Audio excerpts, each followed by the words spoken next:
मेहंदीतून portrait काढायला शिकायचं असेल तर हा व्हिडिओ तुमच्यासाठी. ह्या व्हिडिओमध्ये मी मेहंदीतून पोर्ट्रेट काढायला जे ट्रिक्स अँड टेक्निक्स आहे, इम्पॉर्टंट टिप्स आहे ते मी तुम्हाला सांगणार आहे. पार्ट 1 ची व्हिडिओ पाहिल्यानंतर खूप जणांनी मला डीएम केले की पोर्ट्रेट मधून मेहंदी कशी काढायची, आम्हालाही शिकायचं आहे. आम्हाला काढता तर येते पण आम्हाला शेडिंग जमत नाही, त्यामुळे आमचं पोर्ट्रेट थोडं रिअलिस्टिक वाटत नाही. तर सगळ्यात महत्त्वाची गोष्ट म्हणजे ट्रेसिंग आणि स्केचिंग. तुम्ही ज्या पद्धतीने आणि जितक्या डिटेलमध्ये तुमचा स्केच काढताल आणि किंवा त्याला ट्रेस करताल, तेवढंच तुमचा पोर्ट्रेट रिअलिस्टिक आणि डिटेल्ड दिसेल. आणि दुसरी महत्त्वाची गोष्ट म्हणजे शेडिंग. शेडिंगची तुम्हाला भरभरून प्रॅक्टिस करावी लागेल.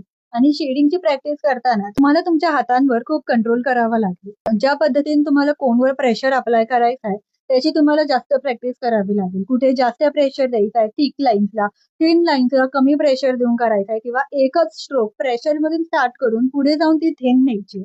बाकी पोर्ट्रेट मध्ये एकच सिक्रेट आहे की जितकं जास्त प्रॅक्टिस करताल तितकंच जास्त तुमचा पोर्ट्रेट परफेक्ट आणि रिअलिस्टिक वाटेल. अशाच नवीन नवीन टिप्ससाठी मला फॉलो करा आणि तुम्हाला अजून नवीन काय शिकायचंय ते मला कमेंटमध्ये जरूर सांगा.